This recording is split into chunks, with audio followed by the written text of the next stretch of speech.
Welcome to fly fishing for longnose gar with Ripple Guide Service. Our longnose gar fishing is May to September.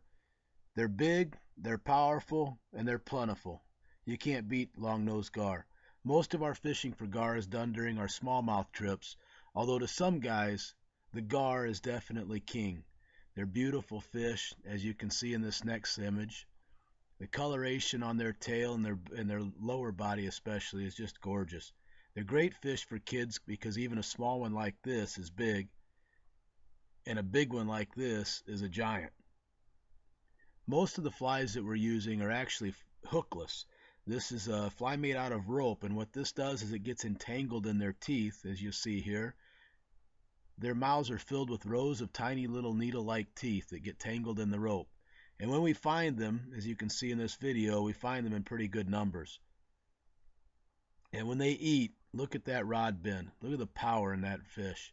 It's really not that big of a fish. It's probably a 30-inch gar, which is probably about an average fish. But the power in their heads when they shake just jolts a rod. Very aerial as well, especially the smaller ones. Any fish under 35 is almost always going to jump a lot for you.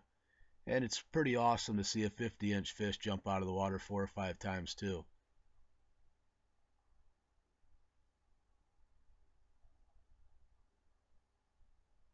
This is a big fish from last summer. We can see here the technique. It's a stripping technique. We're using 8 weights with a Streamer Express from Scientific Angler. It's a 250 grain, and then a short leader up to the fly.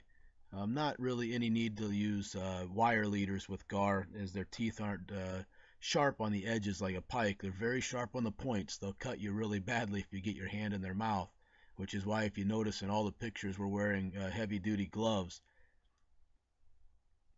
This is a big fish on here. And as I said, the smaller ones there, they get very aerial. The large ones like this one do sometimes, but the small ones almost always jump. The bigger ones like this fight more like a heavyweight boxer. They're just brutes.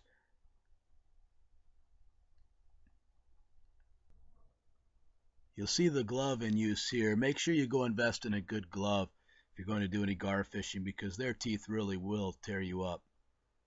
You know, I think one of the cool aspects of these fish, not only are they big, they're powerful, they're beautiful. I think the colors on them are just gorgeous.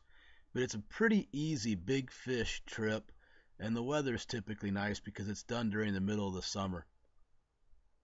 You know, whether you go out and just target gar, or whether you go out and target smallmouth and take a break now and again to catch a couple of gar, they really are, I think, a perfect fish for us fly fishermen. And at the end of the day, it's all about catching fish and having fun. Hey, thanks for checking out the video. As always, if you have any questions, let me know.